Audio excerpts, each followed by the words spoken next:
마가복음 1장 29절에서 34절 말씀 다 찬 줄 믿고 우리 다 함께 주님의 말씀을 경외하고 또 존중하는 의미에서 다 같이 일어서서 말씀을 교독하도록 하겠습니다. 마가복음 1장 29절에서 34절 말씀을 다 같이 교독합니다. 해당에서 나와 곧 야고보와 요한과 함께 시몬과 안드레의 집에 들어가시니 시몬의 장모가 열병으로 누워있는지라 사람들이 곧 그 여자에 대하여 예수께 여짜온대. 나아가사 그 손을 잡아 일으키시니 열병이 떠나고 여자가 그들에게 수종드니라.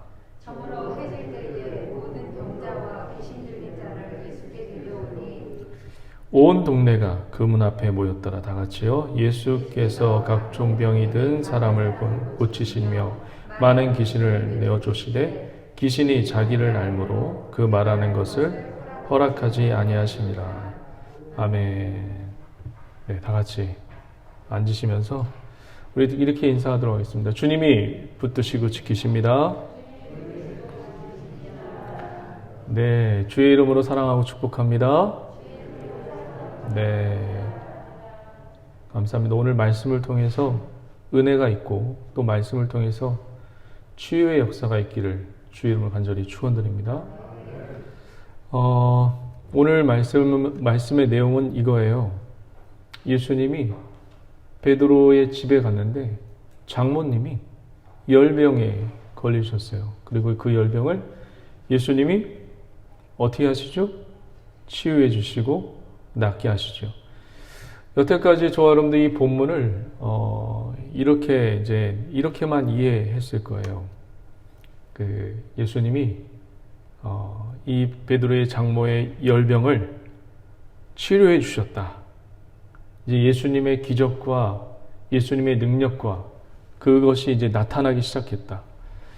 예수님을 해결자로 그리고 능력자로 아마 이 말씀을 읽으셨을 거예요. 그래서 우리도 이런 능력과 이 문제를 해결할 수 있는 은혜를 하나님 나에게 주시옵소서라고 그렇게 기도하신 분들도 많이 있을 거예요. 근데 오늘 저는 조금 다른 포커스에서 다른 위치에서 이 말씀을 보았으면 좋겠습니다. 그러니까 이 말씀만 보면 예수님이 기적을 베푸신 건 맞아요. 그리고 능력을 베푸신 건 맞아요. 그리고 문제를 해결하신 건 맞아요. 그러나 문단을 보시고 문장을 보시면 전체적인 문락을 보시면 예수님은 문제를 해결하려고 오신 그 이상의 의미가 여기에 담겨져 있습니다. 할렐루야. 무슨 얘기인지 아시겠어요? 예수님은 병을 고치는 그 이상의 의미를 이 베드로의 장모의 열병을 고치는 그 사건을 통해서 우리에게 말씀해 주고 있다는 얘기예요. 그걸 찾으셔야 돼요. 그 메시지를. 어떤 뉘앙스를 가지시고 이 베드로의 장모의 열병을 고치셨는데 그냥 단순히 예수님은 치료의 예수님이십니다. 치료의 하나님의 아들이십니다. 거기서 여러분 더 넘어가셔야 돼요. 이 장면은 뭔가 더 우리에게 말씀해주고 싶은 그런 깊은 의도가 담겨져 있습니다. 우리가 세 가지 장면, 우리 저번 주에 두 가지 장면을 봤단 말이에요. 하나는 예수님이 제자들을 부르시는 장면, 그리고 하나는 예수님이 안식일날 회당에 들어가서 귀신을 내어 쫓는 장면. 그런데 그 장면과 오늘 이 장면이 같은 날 일어나요. 같은 날. 한번 볼까요? 그래서 같이 봐야 돼요. 29절 한번 보세요. 29절. 같은 날 일어납니다. 귀신을 내어 쫓고 같은 날. 한번 볼게요. 회당에서 나와. 예수님이 회당에 들어가서 무엇을 내쫓으셨죠? 귀신을 내어 쫓으셨죠. 이제 저를 이제 한번 보세요. 다 잊어버린 것 같아서 한번 되짚고 넘어가 보도록 하겠습니다. 예수님이 제자들을 부르시죠. 베드로야, 그리고 안드레야, 그리고 야고보와 요한 이렇게 부르세요. 근데 이 사람들이 아버지를 떠나고 배를 버려두고 품꾼을 버려두고 예수님을 따랐어요. 어떻게 보면 예수님을 따르려면 이렇게 부모를 버려야 되나? 라는 생각을 우리는 갖게 돼요. 한번 볼까요? 1장 18절 한번 보도록 하겠습니다. 1장 18절 다 같이 한번 읽어볼게요. 18절에서 20절 시작. 곧 그물을 버려두고 따르니라. 조금더 마시다가 세베대의 아들 야고보와 그 형제 요한을 보시니 그들도 배에 있어 그물을 깁는데 곧 부르시니 그 아버지 세베대를 품꾼들과 함께 배에 버려두고 예수를 따라가니라. 예수를 따르면 이렇게 버려야 되나? 부모를 버려야 되고 모든 걸 버리고 이렇게 떠나야 되는 것인가? 이 말씀은 제가 열왕기상 19장 엘리사를 부를 때 엘리야 선지자가 엘리사를 부를 때 한번 했던 이야기인 것 같아요.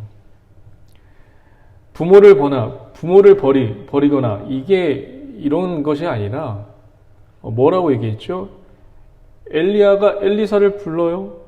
자, 너 이제부터 이제 하나님 사역을 해야겠다. 엘리야가 엘리사를 부릅니다. 근데 엘리사가 이렇게 얘기하죠.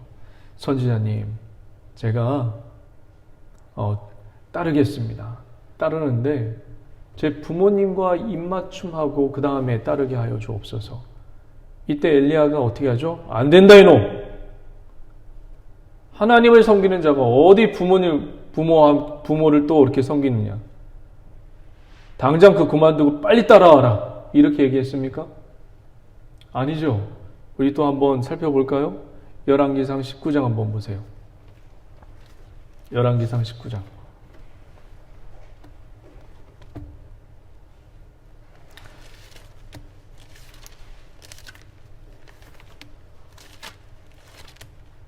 열왕기상 19장 한번 보세요. 열왕기상 19장 19절. 열왕기상 19장 19절. 예수님이 부르시는 이유는 이겁니다.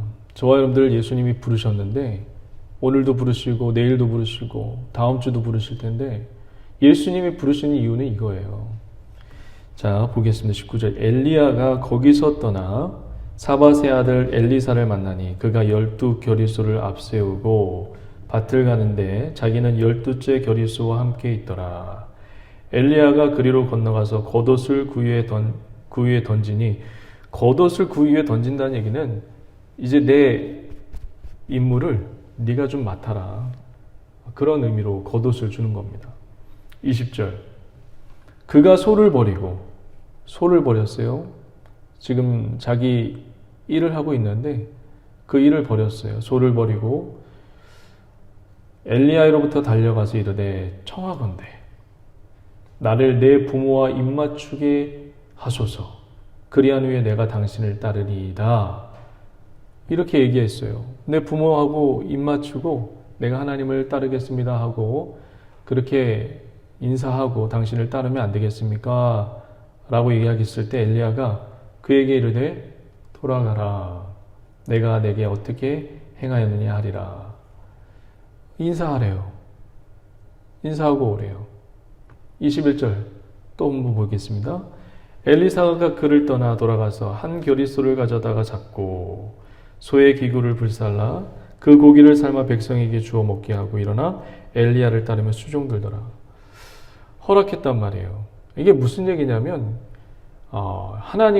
예수님이 우리를 부르실 때 부모를 버리라. 이거 부모를 버리라는 얘기는 부모를 내몰차게 버려두고 그들과 관계를 끊어라, 인연을 끊어라 그런 얘기가 아니라 이런 뜻을 담겨져 있습니다.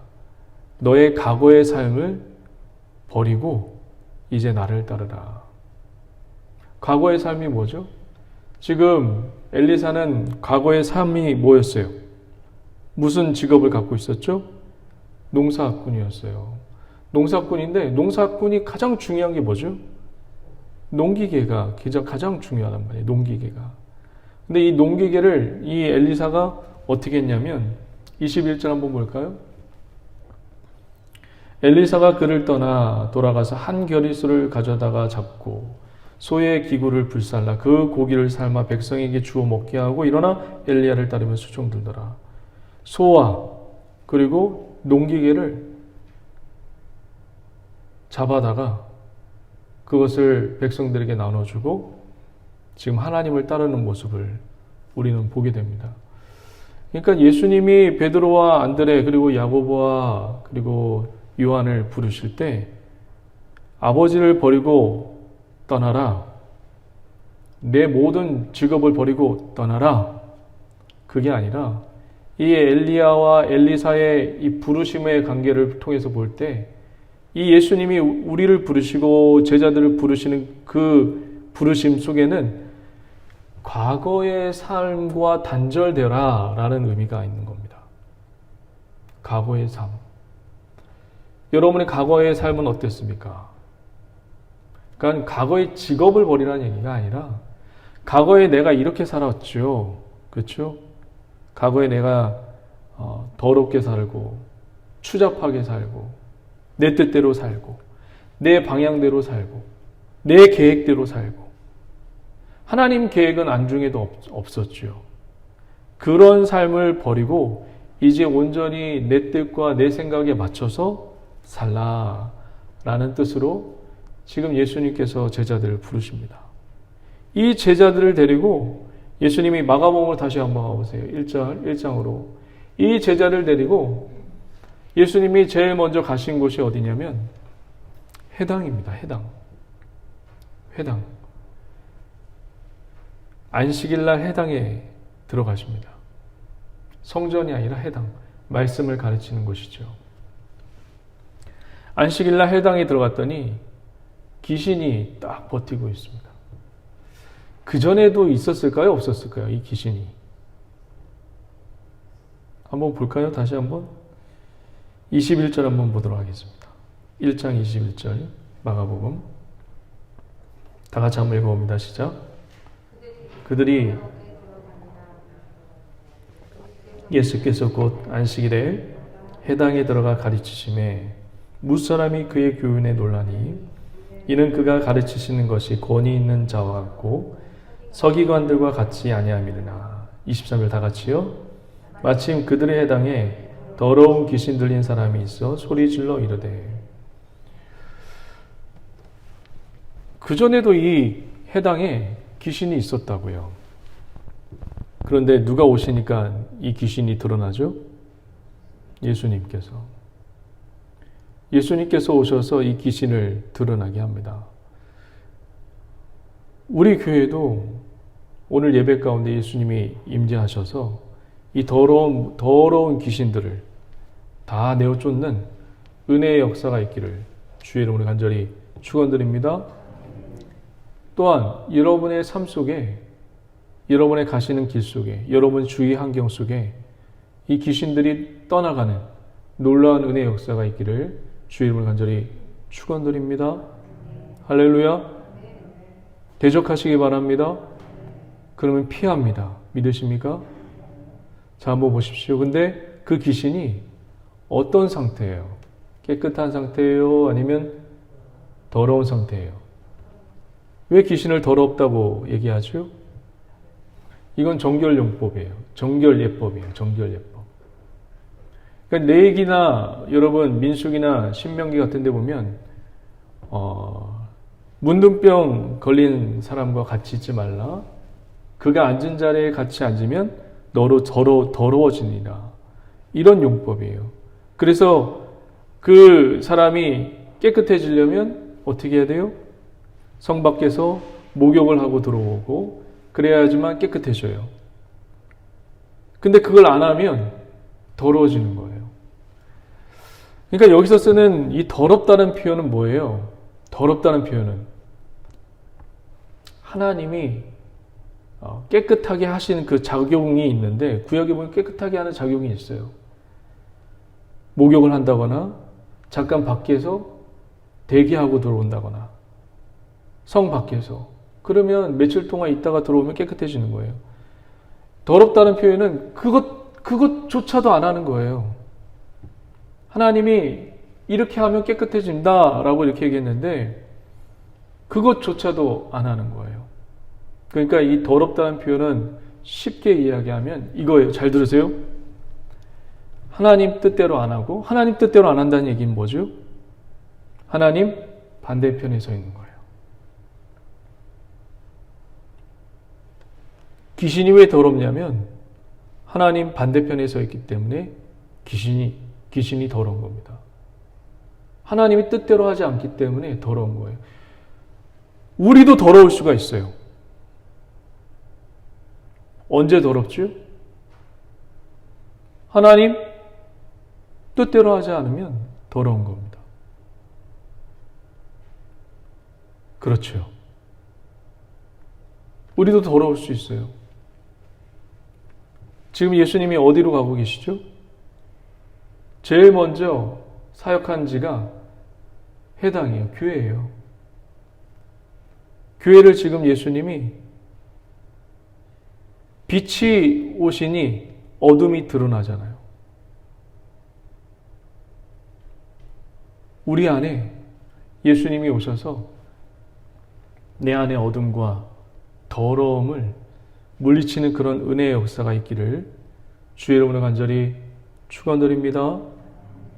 자, 이 더러운 귀신을 지금 예수님이 꾸짖고 있어요. 한번 볼까요? 25절 보겠습니다. 예수께서 꾸짖어 이르시되 잠잠하고 그 사람에게 나오라 하시니 우리는 대적해야 됩니다. 꾸짖어야 합니다. 특별히 교회 안에 세상의 것들을 자꾸 가지고 오는 사람들이 있어요. 이렇게 해야지 부흥합니다. 이래야 됩니다. 교회는. 여러분 말씀대로만 하면 됩니다. 믿으십니까? 세상에 옆 교회가 이렇게 하니까 이렇게 부흥했더라. 그걸 갖고 오면 절대로 안 돼요. 말씀대로만 하면 돼요. 믿으십니까? 말씀대로 할 때 하나님의 칭찬이 있는 거지 세상 것을 갖고 왔을 때 부흥되더라. 세상에 어떤 유능한 교수를 데리고 오면 부흥하더라. 세상에 어떤 유능한 선생을 데리고 오면 교회가 부흥하더라. 절대로 아닙니다. 부흥은 말씀대로 하지 않기 때문에 부흥이 오지 않는 겁니다. 말씀대로 살지 않기 때문에. 맞죠? 그렇죠. 예수님께서 세상 풍파 속에서 제자들과 함께 바닷가를 가실 때 풍랑이 일었단 말이에요. 풍랑. 이 바다는 세상을 뜻해요. 요한계시록을 보면 바다에서 용이 나고 막 그래요. 우리가 지금 새벽 예배 지금 하고 있지만 이 바다는 세상을 뜻해요. 이 세상을 향해서 예수님이 뭘 얘기하죠? 꾸짖어요. 꾸짖어. 세상의 것을 자꾸 갖고 오는 사람들이 있어요. 이렇게 해야 됩니다. 저렇게 해야 됩니다. 말씀대로 하시면 됩니다.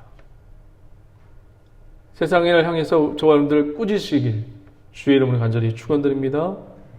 이 더러운 귀신을 예수님이 꾸짖으시니까 어떤 역사가 일어나냐면 26절 다 같이 한번 보도록 하겠습니다. 다 같이요. 시작. 더러운 귀신이 그 사람에게 경련을 일으키고 큰 소리를 지르며 나오는지라. 왜 경련을 일으키겠어요?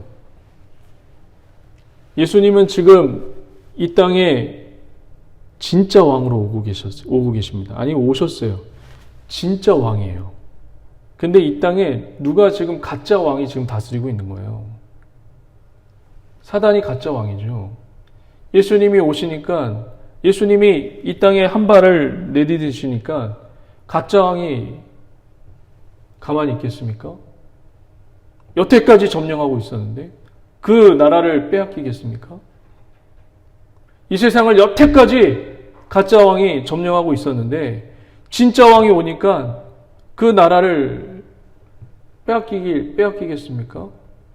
어떻게든 안 뺏기려고 하겠죠. 하나님의 법과 세상의 법이 지금 충돌하고 있습니다. 진짜 왕이 오셨는데 가짜 왕이 이 세상에 사람들을 안 내놓으려고 그래요. 내 거라고 하면서. 그러니까 지금 막 양쪽이 막 끌려당하고 있어요. 하나님이 이쪽으로 끌리고 또 사단은 이쪽에서 끌고, 그러니까 이 사람은 경련이 일어날 수밖에 없는 거예요. 그러나 여러분 보십시오. 이 경련을 일으키는 이 자가 어떻게 됩니까? 더 큰 소리, 26절 다 같이 시작. 더러운 귀신이 그 사람의 경련을 일으키고 큰 소리를 지르며 나오는지라. 할렐루야. 결국은 하나님이 승리할 줄 믿습니다. 예수님이 승리할 줄 믿습니다. 이 귀신을 해당에서 내어 쫓은 후에 베드로 장모의 집에 들어가는 겁니다. 여러분 책을 읽으면 연관성이 있어야 되잖아요. 그렇죠? 연관성. 이게 계속 이어진단 말이에요. 지금 진짜 왕이 나타났어요. 가짜 왕은 여러분들을 안 내놓으려고 그래요. 내 백성이라고 하면서. 지금 하나님의 법과 세상의 법이 지금 충돌하고 있어요. 하나님의 발바닥이 이 세상을 지배하는 이 가짜 왕이 세상을 지배하는 이 세상 땅바닥에 하나님의 발바닥이 올리고 이제 시작하고 있어요. 충돌이 일어나고 있어요. 이런 충돌이 일어나고 있는 가운데 베드로의 장모의 집에 들어가고 있는 겁니다. 그러면 그냥 단순히 베드로의 장모의 열병을 치유하신 그 내용이겠습니까? 아니면 뭔가 더 문장이 이어지니까 또 다른 의미가 있는 걸까요? 다른 의미가 있는 거예요. 그 의미가 뭘까요, 도대체? 지금 경련이 일어나고 있어요. 하나님의 법과 세상의 법이 충돌을 해서 경련이 지금 일어나고 있어요. 그런 와중에 예수님이 베드로의 장모의 집에 찾아가서 이 열병이 난 베드로의 장모의 열병을 치유해 주고 있습니다. 단순히 예수님이 해결자나 능력자로 오신 것 이상을 지금 이야기하고 있는 겁니다. 무엇을 얘기하는 걸까요, 도대체? 한번 보도록 하겠습니다. 29절. 이제부터 잘 들으시면 됩니다. 굉장히 중요한 내용이에요. 단순히 예수님이 치료 이상의 우리에게 메시지를 전해주시는 거예요. 해당에 나와 곧 야고보와 요한과 함께 시몬과 안드레의 집에 들어가시니 시몬의 장모와 열병으로 누워 있는지라. 사람들이 곧 그 여자에 대하여 예수께 여짜온대 나아가서 그 손을 잡아 일으키시니 열병이 떠나고 여자가 그들에게 수종드니라. 많은 분들이 이것을 설교하고 해석했는데 이 베드로의 장모의 열병이 풍토병과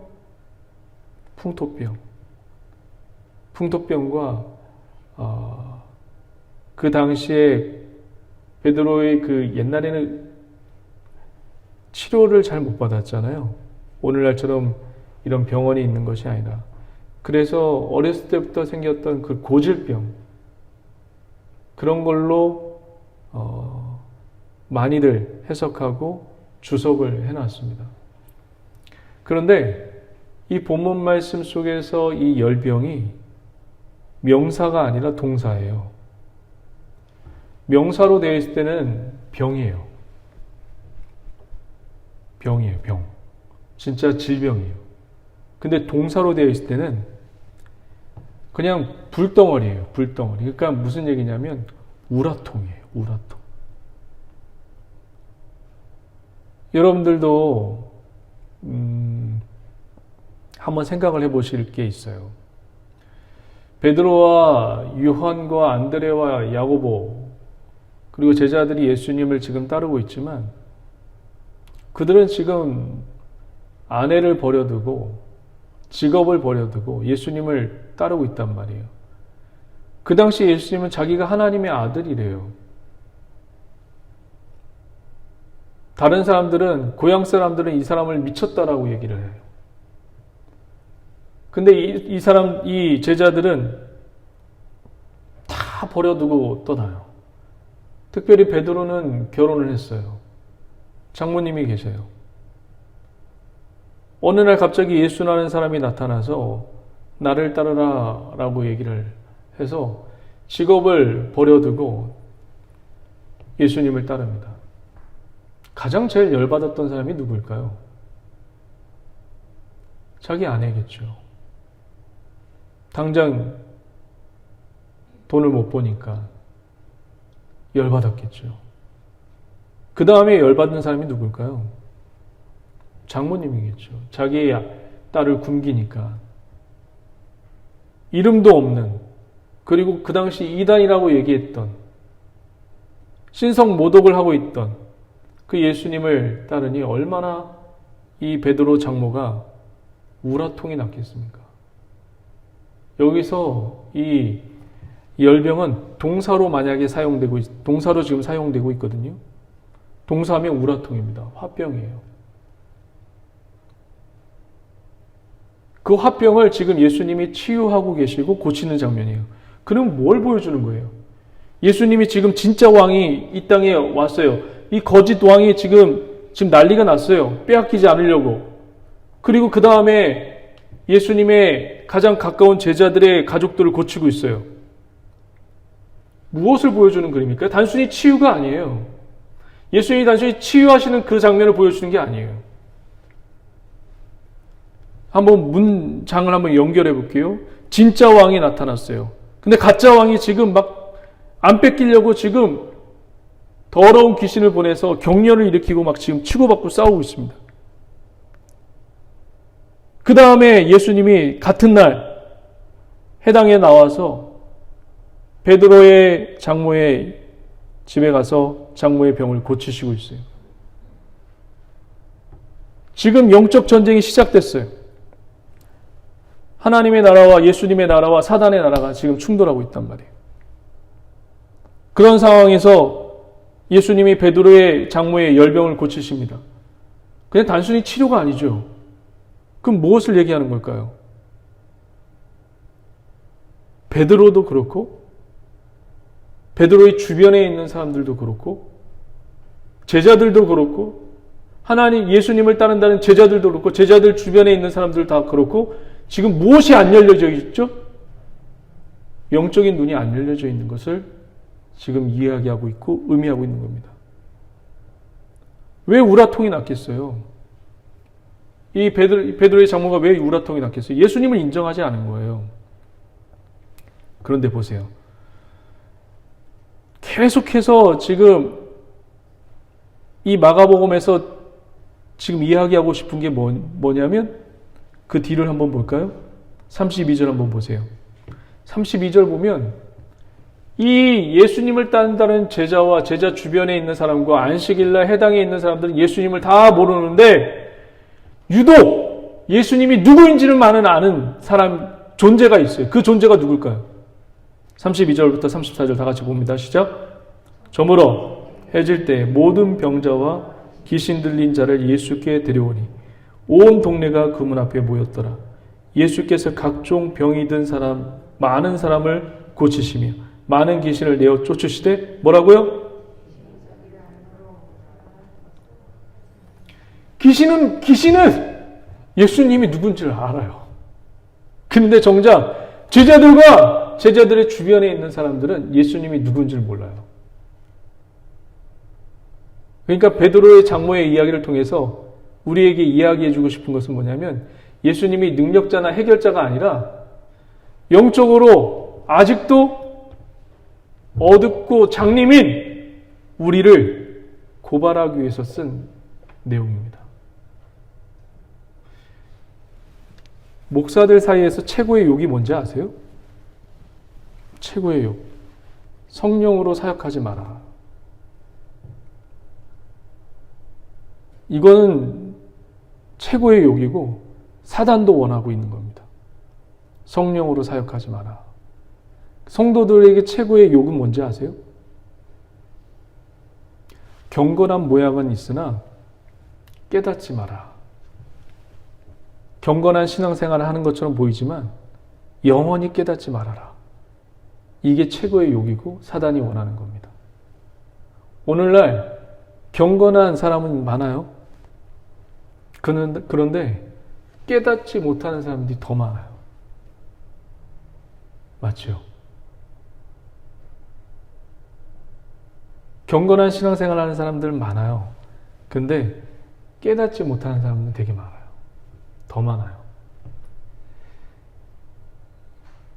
이게 성도들을 향한 사단의 공격입니다. 오늘도 말씀 속에서 저와 여러분들 주님 안에서 깨닫고 경건한 신앙만 있는 것이 아니라 주님 안에서 깨닫고 깨어져서 오직 주님만을 의지하며 나가는 기여가 복된 우리 순복음 속초교회 성도님들 되시길 주의 이름으로 간절히 축원드립니다. 할렐루야. 기도하시겠습니다.